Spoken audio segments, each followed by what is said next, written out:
وسلم وشر الأمور محدثاتها وكل محدثة بدعة وكل بدعة ضلالة وكل ضلالة في النار.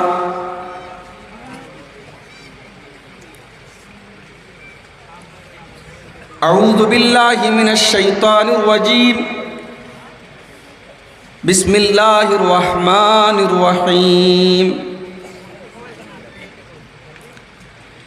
یا ایہا الذین آمنوا قوا انفسکم واہلیکم نارا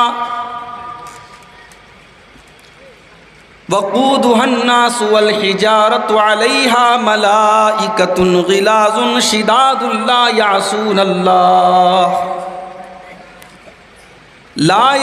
اللہ ما امرهم ویفعلون ما یؤمرون.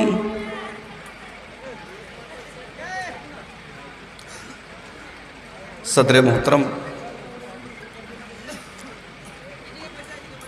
اسٹیج کے اوپر موجود علماء کرام، محترم بزرگوں، نوجوان ساتھیوں، پردہ نشین ماں اور بہنوں، پیارے بچوں،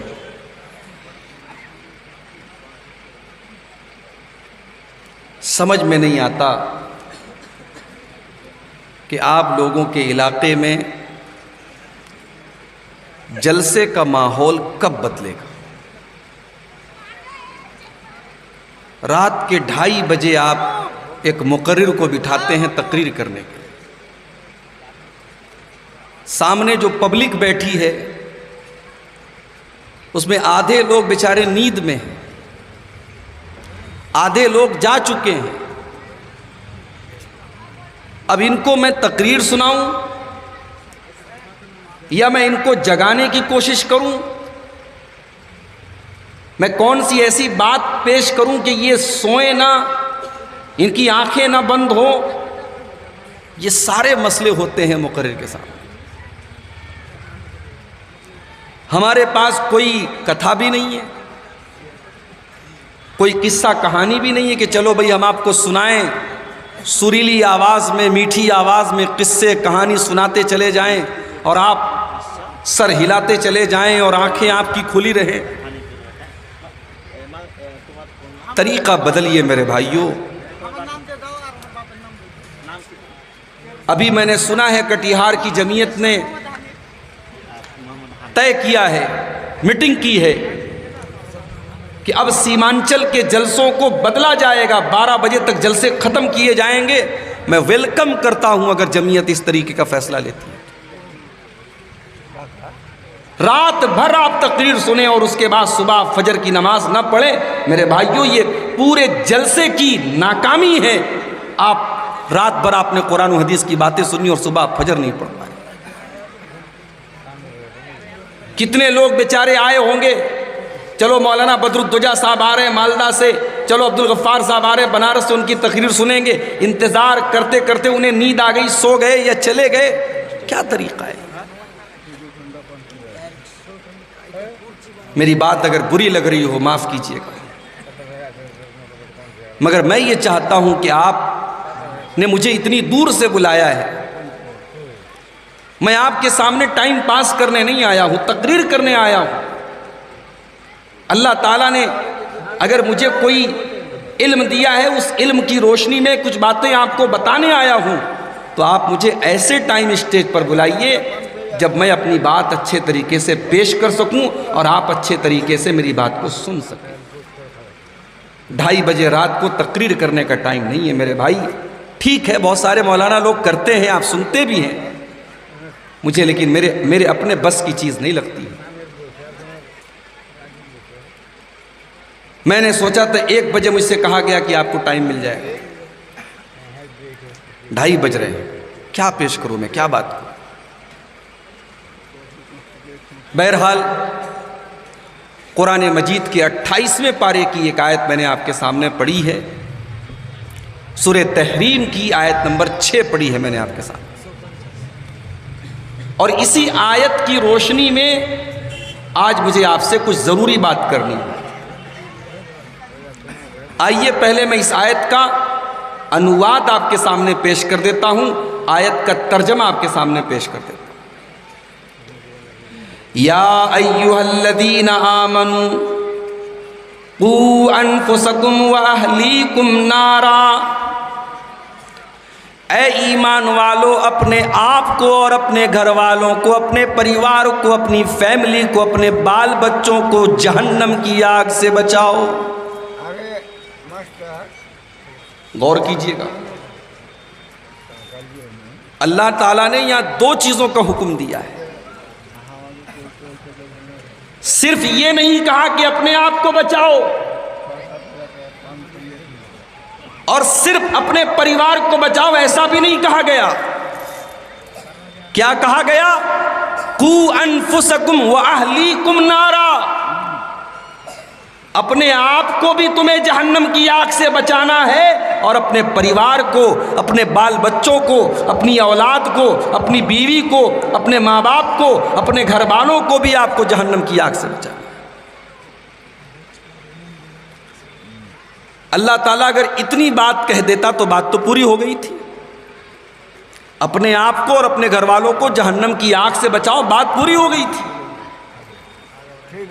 مگر جب جہنم کی آگ کی بات نکلی تو اللہ نے بتایا وہ آگ کیسی۔ یا ایھا الذین آمنوا قوا انفسکم واہلیکم نارا، اے ایمان والو اپنے آپ کو اور اپنے گھر والوں کو جہنم کی آگ سے بچاؤ۔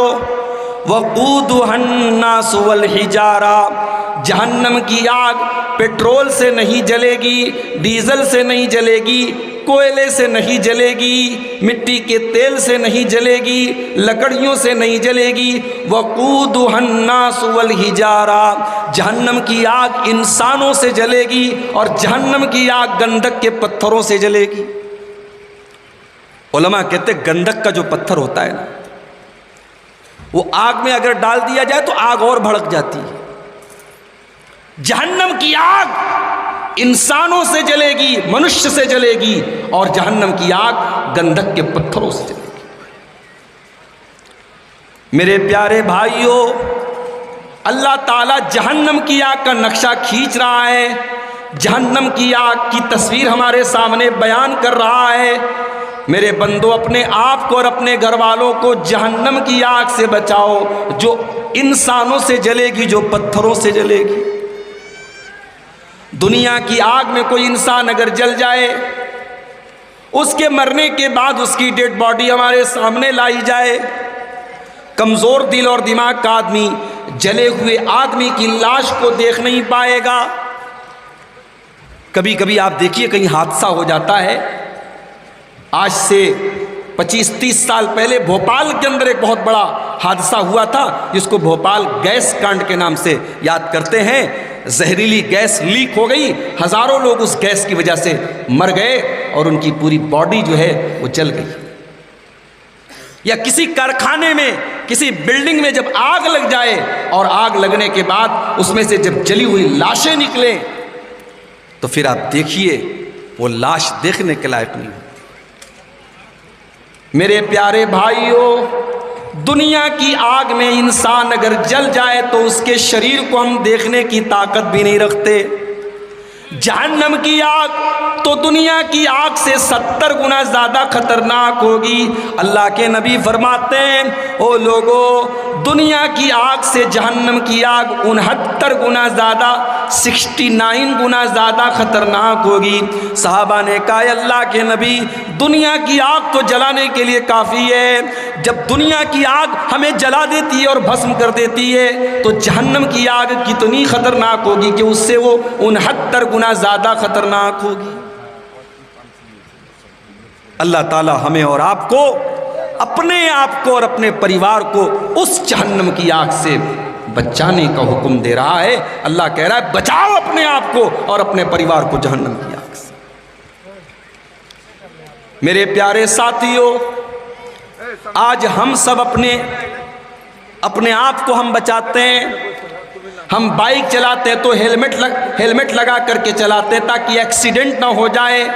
اگر ایکسیڈنٹ ہو جائے تو ہیلمٹ ہماری جان کو بچا لے.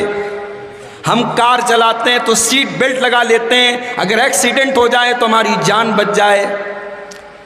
ہم فلائٹ میں سفر کرتے ہیں تو فلائٹ کے سفر میں بھی ہم احتیاط کرتے ہیں اور ہم کوئی رسک نہیں لیتے. ہم دنیا کے سفر میں اپنی جان کو بچانے اور اپنی جان کی حفاظت کی پوری کوشش کرتے ہیں.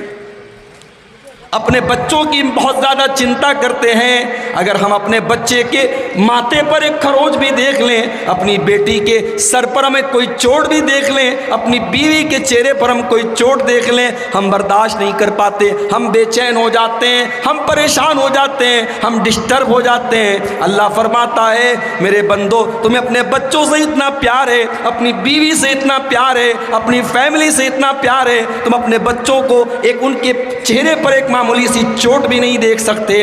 یا ایھا الذین آمنوا قوا انفسکم واہلیکم نارا, ہو میرے بندو تم اپنے بچوں کو دنیا کی آگ میں جلتا ہوا نہیں دیکھ سکتے تو جہنم کی آگ میں اپنے بچوں کو جلتا ہوا کیسے دیکھ سکتے ہو؟ بچاؤ اپنے آپ کو اور اپنے پریوار کو جہنم کی آگ سے. میرے پیارے ساتھیو, ہمارے نبی جناب محمد الرسول اللہ صلی اللہ تعالی علیہ وسلم صفا کی پہاڑی کے اوپر چڑھ کر کے اپنے پورے خاندان کے لوگوں کو بلاتے ہیں. سارے خاندان کے لوگ جب آ جاتے ہیں, اللہ کے نبی اپنے سارے خاندان کے لوگوں کو بلانے کے بعد کہتے ہیں اے میرے چچا عباس تم بھی آ جاؤ, اے میری بیٹی فاطمہ تم بھی آ جاؤ, اے میرے خاندان کے لوگوں تم بھی آ جاؤ. انقذوا انفسکم من النار, او میرے خاندان کے لوگوں, او میرے پریوار کے لوگوں, او میری بیٹی فاطمہ, او میرے چچا عباس, اپنے آپ کو جہنم کی آگ سے بچا لو. نبی نے اپنے پریوار کو جہنم کی آگ سے بچنے کا حکم دیا اور اپنی زندگی میں اللہ کے نبی نے اپنے پریوار کو ہمیشہ ایسی چیز سے دور رکھا جس سے آپ کا پریوار کسی جہنم کے عذاب میں گرفتار ہو جائے. چھوٹا بچہ ہے, چھوٹا بچہ کچھ بھی کر لے, ہمیں کیا فرق پڑتا ہے؟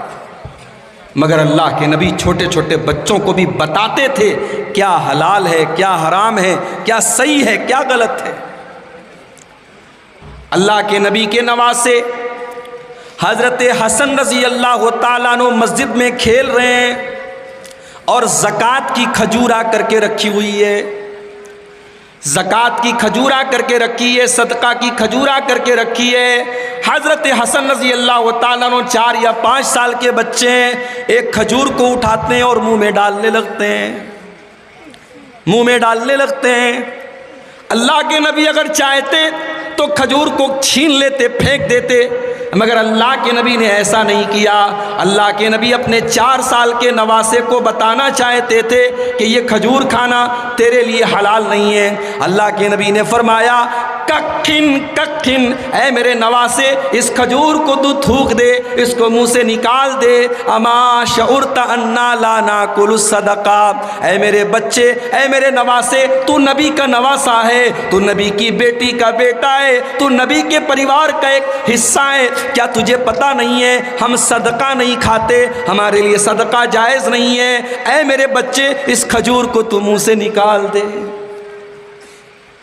کیوں کہا اللہ کے نبی نے اپنے بچے سے ایسا؟ اس لیے کہ اللہ کے نبی اسی آیت کے اوپر عمل کر رہے تھے.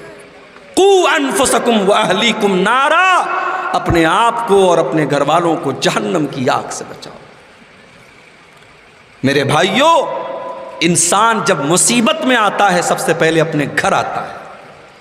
اللہ نہ کرے اگر آپ کے شہر میں, آپ کے گاؤں میں دنگا ہو جائے, فساد ہو جائے, تو آپ سب سے پہلے اپنے گھر آئیں گے, اپنے بیوی بچوں کی رکشا کریں گے. میری بیوی کو کوئی خطرہ نہ ہو, میرے بچوں کو کوئی خطرہ نہ ہو. انسان سب سے پہلے اپنے پریوار کی حفاظت کرتا ہے.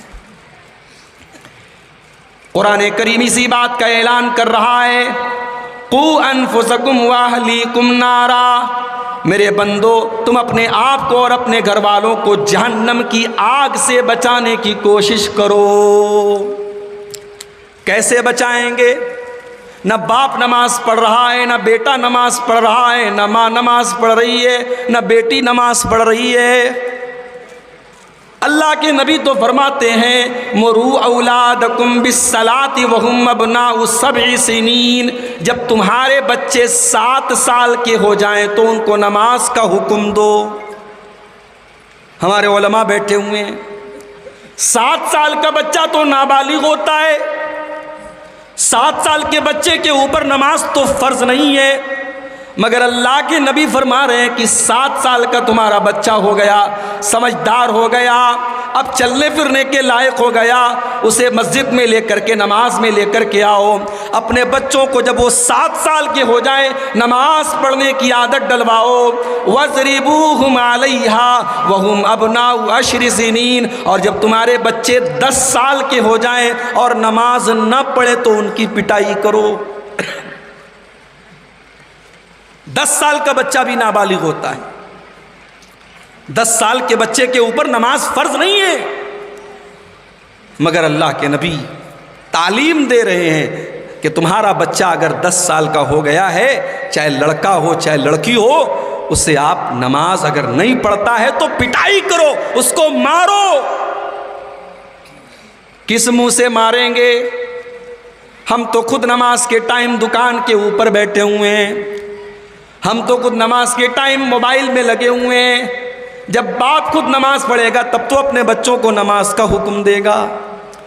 او لوگو، میرے نبی یہ تعلیم دے رہے ہیں کہ 7 سال کا تمہارا بچہ ہو جائے تو نماز کا حکم دو، اور 10 سال کا ہو جائے اور نماز نہ پڑھے تو اس کی پٹائی کرو۔ وَفَرِّقُوا بَيْنَهُمْ فِي الْمَضَاجِعِ، اور اگلا حکم سنو، اللہ کے نبی فرماتے ہیں جب بچے 10 سال کے ہو جائیں تو ان کے بستر الگ کر دو۔ بھائی اس میں کیا تعلیم ہے، اس میں کیا حکمت ہے؟ بچہ 10 سال کا ہو گیا اور اللہ کے نبی یہ حدیث جب بیان کر رہے ہیں تب موبائل کا دور نہیں تھا، تب انٹرنیٹ کا دور نہیں تھا، تب گندی فلموں کا دور نہیں تھا، تب 10 سال کے بچے موبائل پر ویڈیو نہیں دیکھتے تھے۔ نبی نے اس دور میں کہا 10 سال کے بچے ہو جائیں تو ایک چادر میں نہ سوئیں، ایک بستر پہ نہ سوئیں، بستر الگ کر دو۔ کیا تعلیم ہے میرے نبی کی، کتنی پوتر تعلیم ہے، کتنی پاک تعلیم ہے کہ 10 سال کے بچے ہو گئے ہیں ان کے بستر الگ کر دو تاکہ کسی قسم کے گندے کام کا خیال بھی ان کے دل اور دماغ میں نہ آئے۔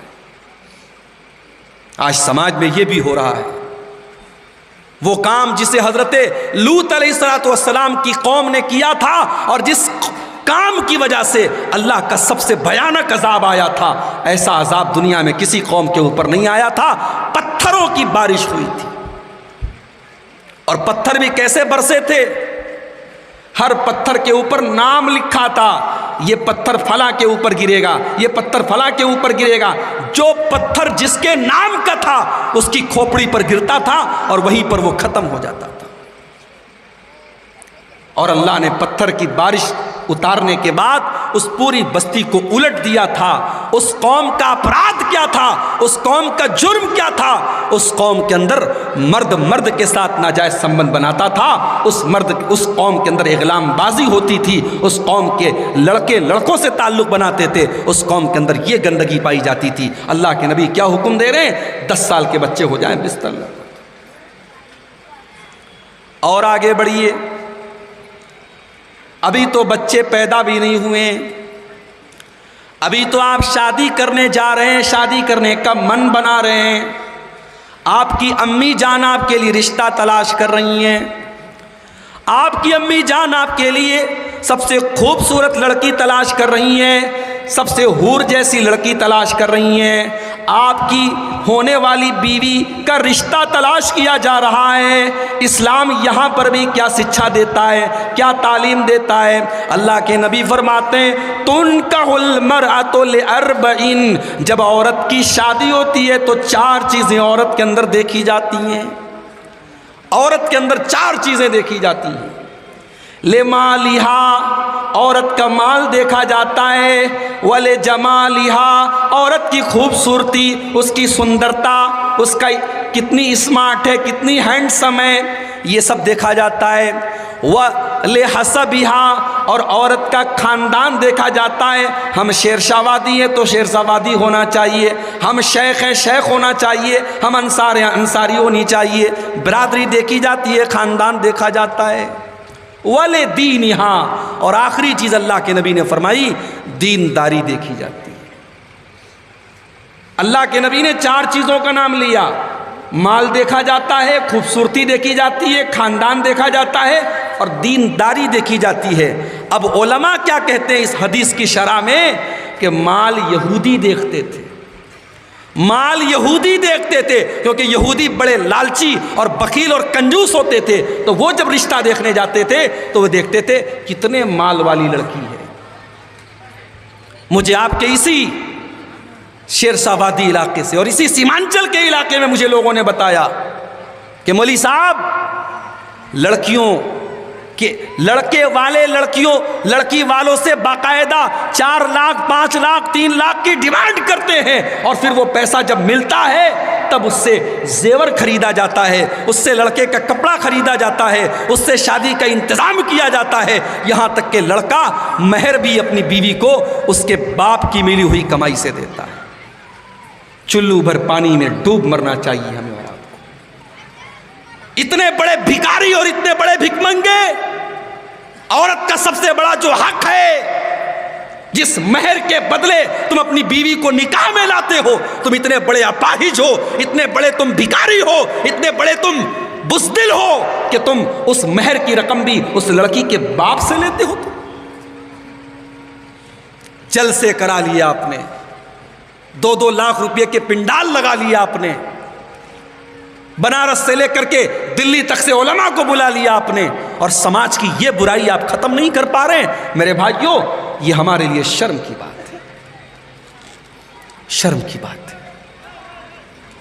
لڑکی کا باپ جو بیچارہ لڑکی کو بڑی مشکلوں سے پالتا ہے، زمانے کی گندی نظروں سے بچاتا ہے، لڑکی جیسے جیسے جوان ہوتی چلی جاتی ہے، ماں باپ کی ذمہ داری بڑھتی چلی جاتی ہے، بڑی محنت سے بڑی قربانیوں سے باپ نے اور ماں نے اپنی بچی کو پالا ہے، اور آج جب وہ بچی جوان ہو گئی ہے، ماں باپ کو چنتا ہے، ماں باپ کو فکر ہے اس بچی کی شادی کرنے کی۔ او لوگو، تم اتنے بڑے بے غیرت ہو، اس لڑکی کے باپ سے تم سودا کر رہے ہو۔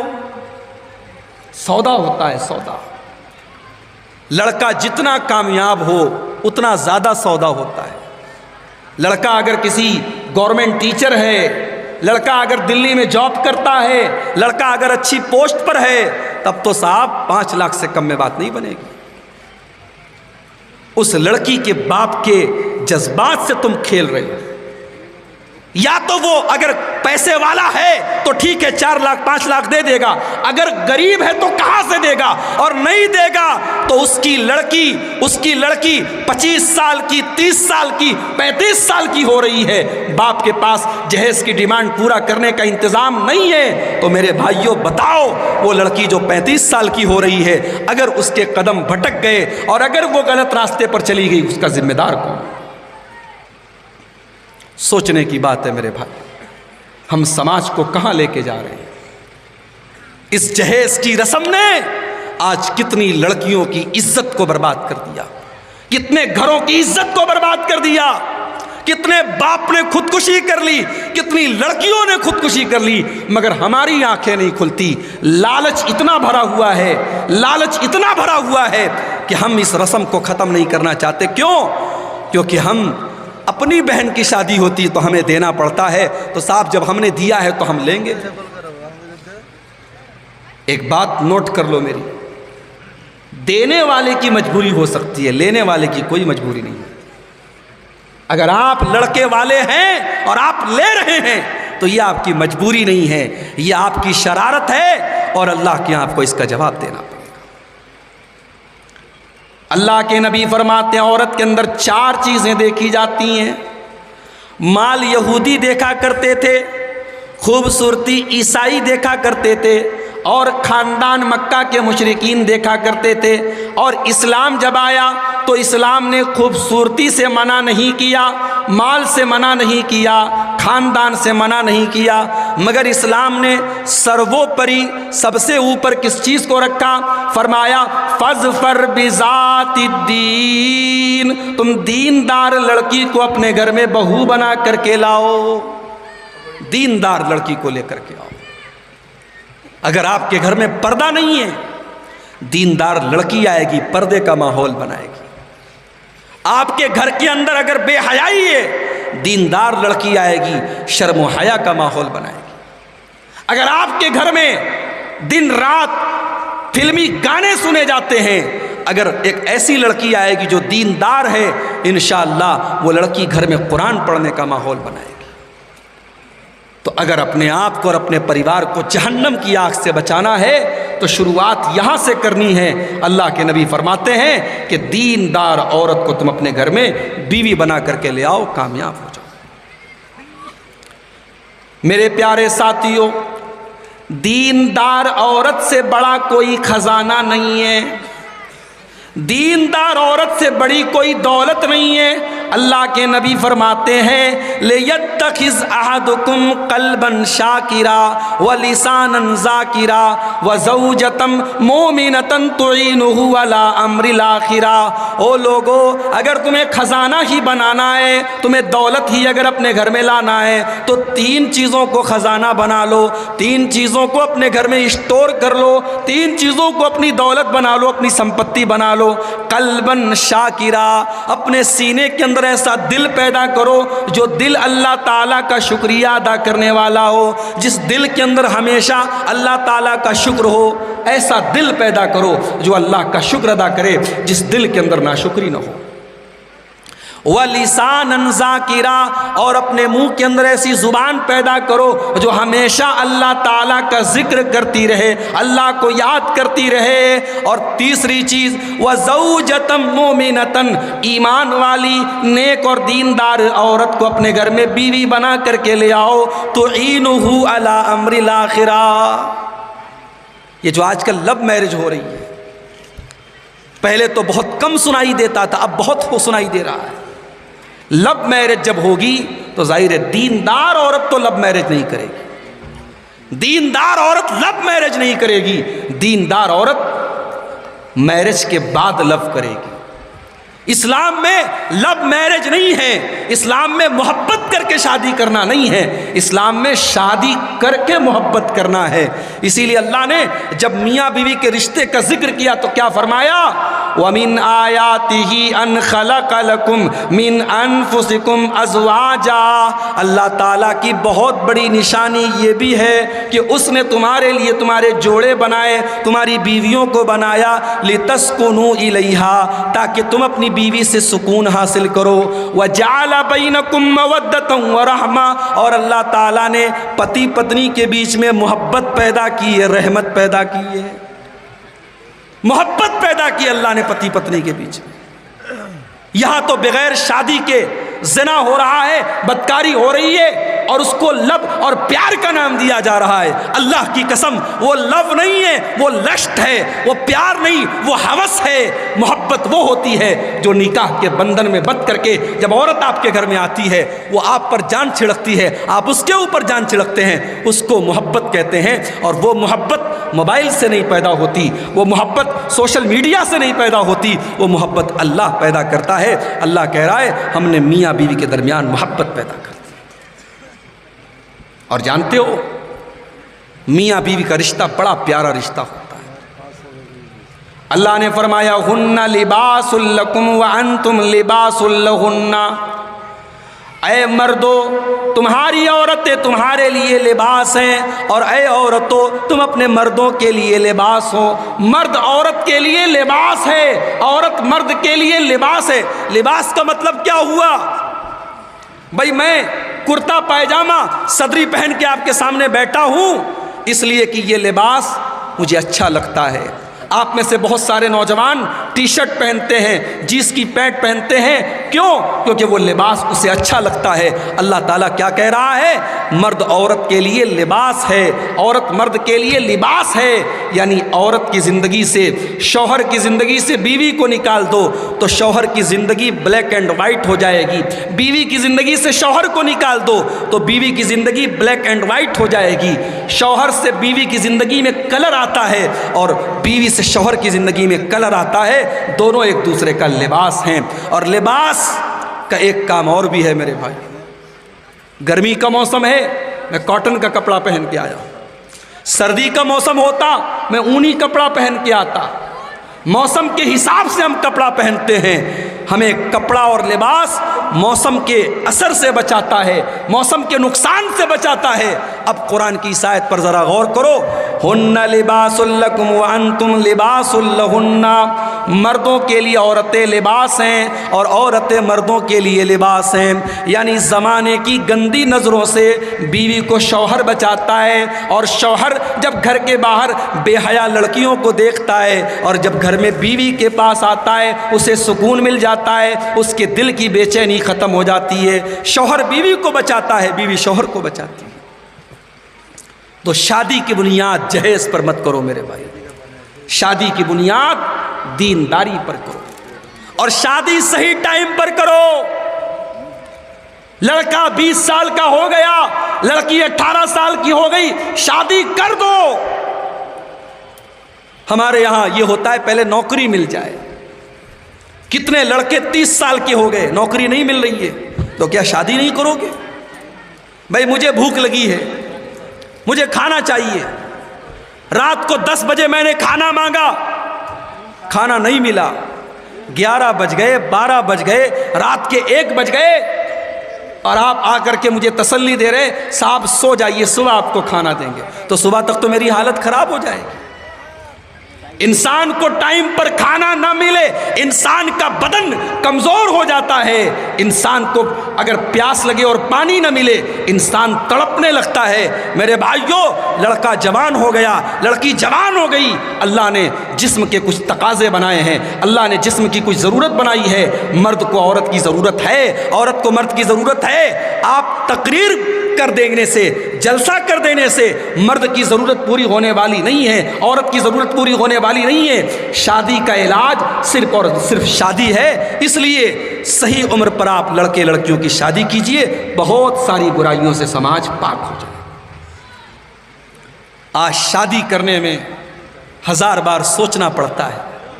ہم نے شادی کو اتنا مہنگا بنا دیا, اتنا مشکل بنا دیا کہ شادی کرنے کے پہلے لڑکا اور لڑکی کے ماں باپ کو سوچنا پڑتا ہے. اور زنا کرنا اتنا آسان بن چکا ہے کہ چند روپیوں میں آج بند کمروں میں زنا ہو جاتا ہے. میرے پیارے ساتھیوں, ہمیں نکاح کو آسان بنانا ہوگا. اور اسی لیے اللہ کے نبی فرماتے ہیں, اذا خطب الیکم ممن ترضون دینہ وخلقہ فزوجوہ. جب تمہارے لڑکا یا لڑکی کے لیے دیندار رشتہ مل جائے, اچھا رشتہ مل جائے, تو جلدی سے تم شادی کر دو.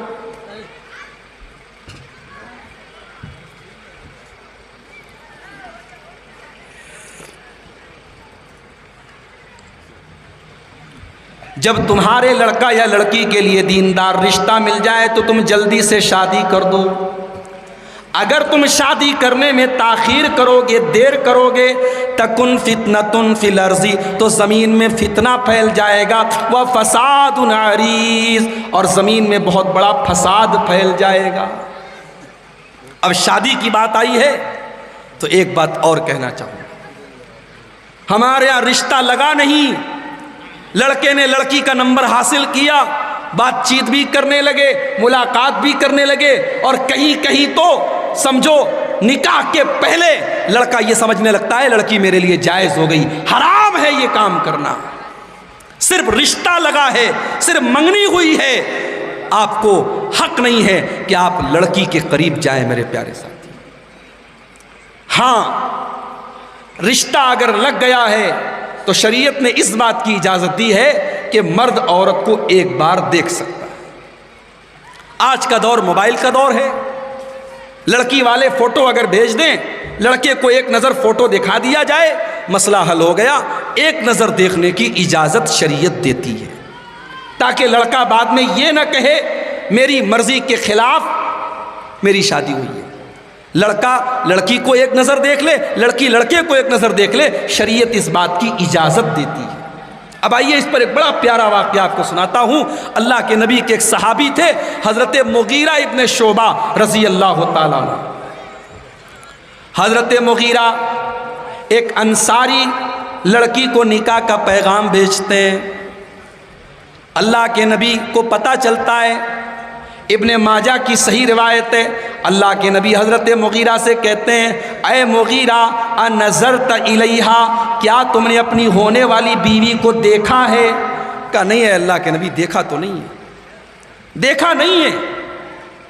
آپ نے کہا فانظر الیہا, جاؤ ایک بار اپنی ہونے والی بیوی کو تم دیکھ لو. فَإِنَّهُ أَجْدَرُ أَن يُؤْدَمَ بَيْنَكُمَا, اس لیے کہ جب تم ایک بار لڑکی کو دیکھ لو گے تو آگے رشتے میں محبت بنی رہے گی, محبت باقی رہے گی, رشتہ اچھا چلے گا. ایک بار تم لڑکی کو جا کر کے دیکھ لو. اب بہت غور سے سنیے گا, بہت بڑی اور بڑی اہم بات آپ کو بتانے جا رہا ہوں. شیرشاہ وادی قوم کے بیچ میں بیٹھا ہوں, بڑی پوائنٹ کی بات آپ کو بتانے جا رہا ہوں. ہمارے اس علاقے میں, سیمانچل کے اس علاقے میں ہمیں ایک چیز بہت کھلتی ہے میرے بھائیوں, اور بہت تکلیف بھی ہوتی ہے ہمیں اس بات پر کہ ہمارے یہاں پردہ تو ہے, میں یہ تو نہیں کہتا پردہ نہیں ہے, لیکن پردہ جتنا ہونا چاہیے اتنا پردہ نہیں ہے. مسلمان گھر کی لڑکی کالج جا رہی ہے, گلے پر گریبان پر اس نے ایک دوپٹہ ڈالا ہے, جوان لڑکی ہے اور کالج جا رہی ہے, اور کسی کو کوئی فرق نہیں پڑتا. لوگ کہتے ہمارے یہاں چلتا ہے, کوئی مسئلہ نہیں. وہاں کرناٹک میں ہماری بہنیں مکمل پردے میں اور مکمل نقاب میں کالج جاتی تھیں, اور آج جب ہائی کورٹ کا فیصلہ آ گیا کتنی ہماری بہنوں نے اپنے پورے کیریئر کو داؤ پہ لگا دیا. وہ بیچاری ایگزام میں گئیں, اور ایگزام میں جب وہ ایگزامینیشن ہال میں جب جانے لگی اور وہاں پر کالج کی طرف سے جب منع کر دیا گیا کہ آپ کو اپنا برقع اتارنا پڑے گا, آپ کو اپنا حجاب اتارنا پڑے گا, ان بہنوں نے ہماری, اللہ ان کی مدد کرے, اللہ ان کی مدد کرے میرے بھائیوں, اپنی پوری زندگی کو داؤ پر لگا دیا. انہوں نے کہا نہیں, ہم حجاب تو نہیں اتاریں گے, ہم نقاب تو نہیں اتاریں گے, ٹھیک ہے تم ہمیں ایگزام نہیں دینے دیتے, ہم ایگزام نہیں دیں گے, ہم ایگزام کو قربان کرتے ہیں, ہم ڈگری کو قربان کرتے ہیں, ہم پڑھائی کو قربان کرتے ہیں, مگر ہم حجاب کو قربان نہیں کریں گے. ایک طرف ہماری وہ بہنیں اور ایک طرف ہمارا ماحول ایسا ہے, جوان لڑکیاں ہیں, گھر کے اندر کیسے رہتی ہیں میں نہیں جانتا.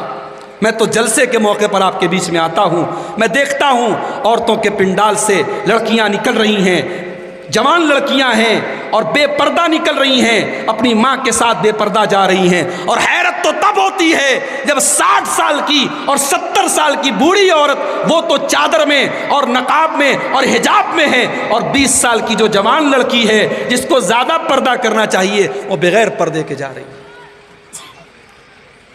صحابہ کے دور کا پردہ کیسا تھا, ذرا اس واقعے سے آپ اندازہ لگائیے.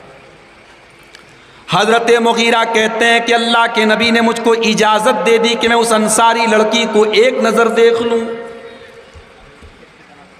حضرت مغیرہ اس لڑکی کے گھر پہنچے, لڑکی کے باپ سے ملے, رشتہ طے ہو چکا ہے, حضرت مغیرہ ہونے والے داماد ہیں.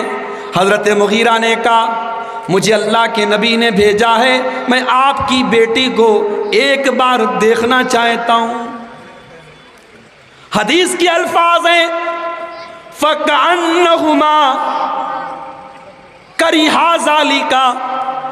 لڑکی کے ماں باپ کو یہ بات بہت بری لگی, حالانکہ جو دیکھنے آیا ہے وہ کوئی غیر نہیں ہے, وہ اسی لڑکی کا ہونے والا شوہر ہے, اور رشتہ ڈن ہو چکا ہے, رشتہ پکا ہو چکا ہے. لیکن میرے پیارے ساتھیوں, اس دور میں اور اس ماحول میں یہ بھی بہت بڑی بات تھی کہ ابھی نکاح نہیں ہوا ہے, ابھی شادی نہیں ہوئی ہے, یہ ہمارا ہونے والا داماد ہے, ابھی داماد ہوا نہیں ہے, یہ ہماری لڑکی کو کیسے دیکھ سکتا ہے. غور کرو وہ سوسائٹی کیسی تھی, وہ سماج کیسا تھا, اور آج ہمارا سماج کیسا ہے کہ لڑکی کے ماں باپ کو یہ بات بری لگی کہ صاحب نہیں، ہم اجازت نہیں دے سکتے کہ ابھی نکاح ہوا نہیں ہے، ابھی شادی ہوئی نہیں ہے اور آپ ہماری بیٹی کو دیکھنے کی بات کر رہے ہیں۔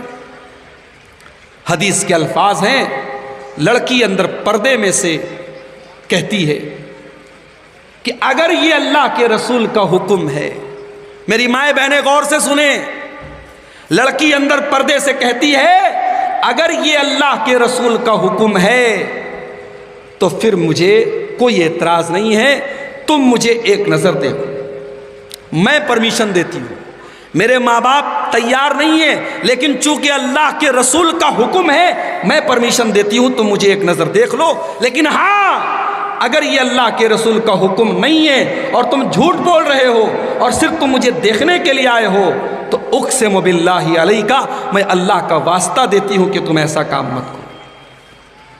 حضرت مغیرہ کہتے ہیں میں نے کہا کہ نہیں، میں اپنی طرف سے نہیں آیا ہوں، مجھے اللہ کے رسول نے بھیجا ہے۔ اس کے بعد میں نے لڑکی کو دیکھا، رشتہ پسند آیا اور ہماری شادی ہو گئی اور ہم بہت محبت سے رہنے لگے۔ تو شادی کے پہلے لڑکا اور لڑکی ایک دوسرے کو دیکھ سکتے ہیں، اور جو مہر کی رقم ہے وہ لڑکے کی کمائی سے ہونی چاہیے۔ یہ بھک منگا پن ختم کرو کہ جہیز کی ڈیمانڈ کرتے ہو اور پھر اسی رقم سے آپ مہر تک کو آپ ادا کرتے ہیں، یہ طریقہ بالکل غلط ہے۔ آپ اپنے کٹیہار کے بڑے بڑے علماء سے پوچھ لیں، یہ طریقہ بالکل غلط ہے، اسلام میں اس کی گنجائش نہیں ہے کہ آپ لڑکی کے باپ سے رقم لے کر کے اس سے آپ مہر ادا کریں۔ تو آپ اپنے گھر والوں کو اگر جہنم کی آگ سے بچانا چاہتے ہیں تو میرے بھائیوں اس کی شروعات تو آپ کو اس سے کرنی پڑے گی کہ گھر میں نیک عورت کو آپ کو بیوی اور بہو بنا کر کے لانا پڑے گا۔ جب نیک عورت آپ کے گھر میں آئے گی، رمضان کا مہینہ ہوگا، آپ عشاء کی نماز پڑھ کے گھر چلے آئیں گے تو بیوی آپ کو ڈانٹے گی آپ نے تراویح کیوں نہیں پڑھی۔ آپ گھر میں بیٹھ کر کے موبائل میں لگے رہیں گے، بیوی آپ کو ڈانٹے گی اور بولے گی آپ قرآن کیوں نہیں پڑھ رہے ہیں۔ نماز کے ٹائم آپ گھر میں بیٹھے ہوں گے، آپ کی بیوی آپ کو نماز کی یاد دلائے گی۔ ایک نیک عورت کی نشانی یہ ہوتی ہے، اسی لیے اللہ کے نبی فرماتے ہیں رحم اللہ رجلا قام من اللیل، اللہ تعالیٰ رحمت نازل کرتا ہے اس شوہر کے اوپر جو رات میں اٹھ کر کے تہجد پڑھتا ہے۔ اس آدمی کے اوپر، اس مرد کے اوپر اللہ تعالیٰ رحمت نازل کرتا ہے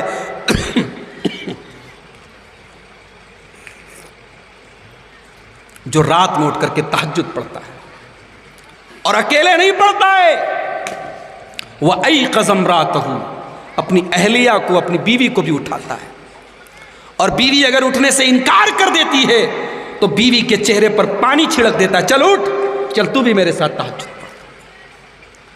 اور آگے اللہ کے نبی کہتے ہیں وَرَحِمَ اللَّهُ امْرَأَةً قَامَتْ مِنَ اللَّيْلِ، اللہ تعالیٰ کی رحمت نازل ہوتی ہے اس عورت کے اوپر جو رات میں اٹھ کر کے تہجد پڑھتی ہے، قیام اللیل کرتی ہے، وَأَيْقَظَتْ زَوْجَهَا، اور اپنے شوہر کو بھی اٹھاتی ہے۔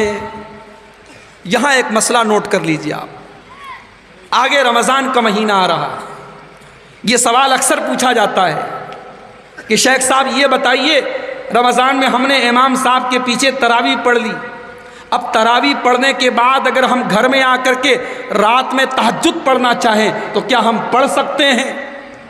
تو مسئلہ یاد کر لیجئے، تراویح اور تہجد دونوں الگ نمازیں نہیں ہیں، دونوں ایک ہی نماز کے دو الگ الگ نام ہیں۔ جس نماز کو ہم 11 مہینہ تہجد کہتے ہیں اسی نماز کو ہم رمضان میں تراویح کہتے ہیں، اور تہجد بھی ہمیں 8 اور 3 11 رکعت پڑھنی ہے، اور تراویح بھی ہم کو 8 اور 3 11 رکعت پڑھنی ہے۔ اور یہ بھی مسئلہ نوٹ کر لیجئے کہ رمضان کے مہینے میں تراویح کی نماز افضل یہ ہے، بہتر یہ ہے کہ آپ مسجد میں امام صاحب کے ساتھ پڑھیں۔ اچھا، اب میں یہاں ایک بات اور پوچھنا چاہتا ہوں، آپ کیا تراویح میں قرآن ختم ہوتا ہے کہ نہیں ہوتا ہے؟ کوئی بتائے بھائی؟ ہوتا ہے نا؟ الحمدللہ۔ کئی گاؤں ایسے ہیں بہار کے اور بنگال کے، بہار میں تو ابھی یہ بیماری کم ہے، بنگال میں ابھی مجھے لوگوں نے بتایا تراویح کیسی ہوتی ہے، سورہ تراویح ہوتی ہے،